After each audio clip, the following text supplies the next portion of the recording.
کراچی میں موجود ہیں پاکستان کے کرکٹ سٹار اور پاکستان کے مایہ ناز سپوت جناب شاہد آفریدی صاحب. گفتگو کا آغاز کرتے ہیں شاہد آفریدی صاحب سے. السلام علیکم شاہد آفریدی صاحب. السلام علیکم حامد بھائی. السلام علیکم. شاہد آفریدی صاحب, آپ کرکٹر ہیں لیکن بعض اوقات قوموں کی زندگی میں ایسی صورتحال پیش آتی ہے کہ ہر شخص کو ایک کوئی نہ کوئی کردار ادا کرنا ہوتا ہے.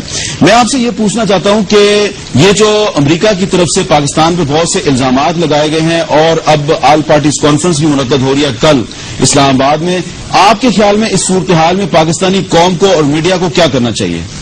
حامد بھائی, میرے خیال میں جو آپ کے ساتھ حضرات بیٹھے ہوئے ہیں ان کا اور آپ کا ایکسپیرینس میرے ایکسپیرینس کا خیر بہت زیادہ ہے. جہاں تک میں سمجھتا ہوں کہ امریکہ کی جو بھی پالیسیز رہی ہیں پاسٹ میں جو انہوں نے کیا ہے, ہمیشہ دوسروں کو استعمال کر کے پھر جب ان کا مقصد پورا ہو جاتا ہے تو ان کو سائڈ پہ کر دیتے ہیں. اور یہی پاکستان کے ساتھ ہمیں پہلے ہی پتا تھا, مطلب کافی محفلوں میں بات ہوتی تھی کہ یہ پاکستان کے ساتھ یہ کریں گے, یہ لوگ اس طرح پہلے یوز کریں گے, لوگوں کو مروائیں گے, اس کے بعد پھر پاکستان کو سائڈ پہ کر دیں گے. تو میرے خیال میں یہ تو پہلے تو ہمیں یہ پہلے ہم ایک نیشن تھے تو ملک نہیں تھا, آج ملک ہے تو نیشن نہیں ہے. تو سب سے پہلے تو میں اپنے آپ کو دیکھنا چاہیے کہ ہم کہاں اسٹینڈ کرتے ہیں.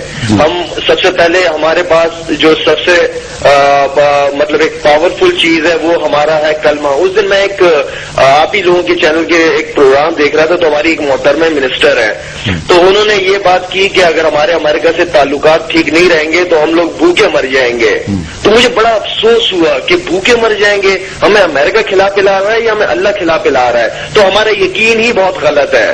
تو سب سے پہلے ہمیں اپنا یقین مضبوط کرنا چاہیے کہ جو کچھ ہوتا ہے اللہ سے ہوتا ہے. ہمارا یقین نہیں ہے اللہ پہ, ہمارا یقین ڈالروں پہ ہے جو کہ امریکہ ہمیں دے رہا ہے, اور جو وہ ہمیں کہہ رہا ہے ہم وہ کر رہے ہیں. ہم اپنے ملک کو کہتے ہیں کہ ہمارا ملک آزاد ملک ہے, لیکن ایسا کوئی آزاد ملک نہیں ہے. ٹھیک ہے. اور باقی جو اب ایک یہ وقت آ گیا کہ جب ہم ظاہری بات ہے امریکہ کی یہ ساری بدماشیاں برداشت کر سن کر دھمکیاں دی جا رہی ہیں ہمیں, تو میرے خیال میں جتنی بھی یہ ہمارے سیاستدان حضرات ہیں ان سے تو میں ریکویسٹ کروں گا, درخواست کروں گا کہ خدا کے لیے یہ ایسا موقع ہے کہ قومیت کے نعرے لگانا چھوڑ دیں اور پاکستان کی بات کریں. جو ٹاک شو میں دیکھتا ہوں, ہمیں کوئی آپ کا شو خاص طور پہ میں اور کامران خان صاحب کا شو میں بہت خاص طور پہ دیکھتا ہوں, اس میں تھوڑی سی جب بھی دیکھیں قومیت کی باتیں کر رہے تھے, سندھی, پٹھان, مہاجر, ہمارا صوبہ یہ ہونا چاہیے.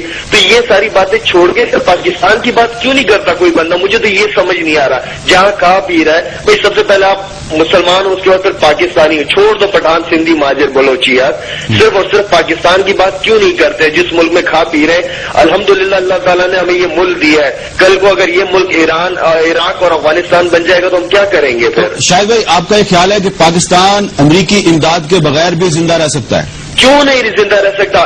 حامد بھائی پتہ نہیں میرے منہ سے صحیح بات نکلے یا نہ نکلے, ابھی تک آپ کے منہ سے ساری صحیح باتیں نکل رہی ہیں. سورت رحمان جو اللہ تعالیٰ نے سورت قرآن میں دی ہے, نازل کی ہے, آپ یقین کریں وہ پوری کی پوری سورت میں تو سمجھتا ہوں صرف اور صرف پاکستان کے لیے ہے کہ اللہ تعالیٰ نے جو جو نعمتیں اس سورت میں بتائی ہیں, ساری کی ساری نعمتیں ہمارے ملک میں, پاکستان میں. جی اچھا, اور یہ بتائیں کہ آپ یہ سمجھتے ہیں کہ اس صورتحال میں جب پاکستان کا میڈیا جو ہے وہ قوم کے جذبات کی ترجمانی کرنے کی کوشش کر رہا ہے اور قوم کو متحد کرنے کی کوشش کر رہا ہے, تو امریکی میڈیا جو ہے اس نے اٹیک کر دیا, نیو یارک ٹائمز اٹیک کر رہا ہے, تو آپ یہ سمجھتے ہیں کہ پاکستانی میڈیا کا کردار کم از کم اس کرائسس میں ٹھیک ہے؟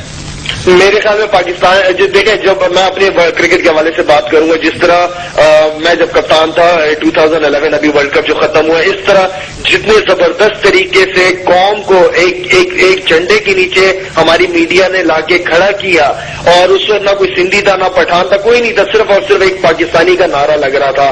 اور ہم ورلڈ کپ کے سیمی فائنل ہارے اور وہ بھی انڈیا سے ہارے, لیکن میڈیا کا اتنا پازیٹو اور زبردست رسپانس تھا کہ جس کی وجہ سے پورے ملک نے ہمیں بڑا زبردست سپورٹ کیا, اور اس وقت ہمارا ملک بڑے مشکل حالات میں کھڑا ہے. تو میرے خیال میں میڈیا کا تو بڑا زبردست اور پازیٹو رول ہے اور ہونا چاہیے. شاہد آفریدی صاحب, یہ بتائیں کہ کیا آپ سمجھتے ہیں کہ 10 سال گزر گئے, 10 سال میں پاکستان کے لوگ جو ہے امریکہ کی جو دہشت گردی کے خلاف جنگ تھی اس میں بہت قربانیاں دی گئی, 35-40 ہزار لوگ ہمارے مارے گئے, اور اب امریکہ جو ہے وہ پاکستان پہ الزامات لگا رہا ہے, اور اب آپ سمجھتے ہیں کہ وقت آ گیا ہے کہ پاکستان اس جنگ سے اب علیحدگی اختیار کر لے؟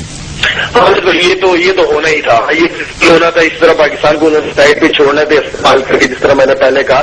یار ظاہری بات ہے حامد بھائی، اب اگر ہم ایک نہیں ہوں گے، اب اگر ہم اپنے دشمنوں کو نہیں پہچانیں گے تو کب پہچانیں گے؟ کب وہ وقت آئے گا جو ہم اپنے آپ کو پہچانیں گے کہ ہم ایک پاکستانی، ہم خود کھڑے ہو سکتے ہیں اپنے پاؤں پہ. کوئی اس میں بڑا ایشو نہیں ہے. تھوڑا سسٹم چینج کرنے کی بات ہے، تھوڑا اوپر والے جو جنہیں اللہ تعالیٰ نے کرسیاں دی ہیں پاور والی، اس کا صحیح استعمال کریں. یہ اس قوم کو ایک کریں کسی طریقے سے، اور وہ یہ میڈیا کے تھرو اور یہ جتنے بھی ہمارے سیاستدان ہیں ان سب سے، بلکہ ہماری ریکویسٹ ہے کہ ان سب کو ایک کریں، ایک جگہ پہ لا کے کھڑا کریں. آفریدی صاحب سے ایک بات پوچھنا چاہ رہا ہوں. شاہد آفریدی صاحب، آپ نے جو باتیں کی ہیں اس کو اپریشیٹ کیا ہے ہمارے دونوں جو گیسٹ ہیں یہاں پہ، اور یقیناً پاکستانی عوام کی اکثریت بھی آپ کو سن رہی ہے، ان کو بھی آپ کی گفتگو پہ فخر ہو رہا ہوگا. لیکن آپ کو کہیں تھوڑا سا یہ دھڑکا ہے، کوئی خطرہ ہے کہ کہیں امریکی میڈیا ویسٹرن اب آپ کو فنڈامنٹلسٹ نہ ڈکلیئر کر دے، آپ کو طالبان کا ساتھی نہ ڈکلیئر کر دے، آپ کو ایک جذباتی انسان نہ ڈکلیئر کر دے؟ میرے خیال میں جو میری دل کی بات تھی، جو صاف بات تھی، وہ میں نے کی ہے. نہ میں کسی کا ڈرتا ہوں، میرا ایمان اوپر والے پہ ہے، وہ مارنے والے سے بچانے والا بہت بڑا، اس میں میرے یقین ہے. ان لوگوں سے ڈرنا کیا؟ ملک کے لیے اگر مریں گے تو اس میں کون سی ایسی بڑی بات ہے؟ شہیدوں میں نام آئے گا. اچھا، تو یہ جو لارڈ نذیر صاحب کہہ رہے ہیں کہ آپ کی ساری باتیں ٹھیک ہیں، لیکن وار اگینسٹ ٹیرر سے علیحدہ ہونے کی جو بات ہے، اس کے بارے میں ذرا ری تھنک کریں، ذرا احتیاط کا مظاہرہ کریں، کہیں پاکستان کے لیے بہت سے مسائل نہ پیدا ہو جائیں.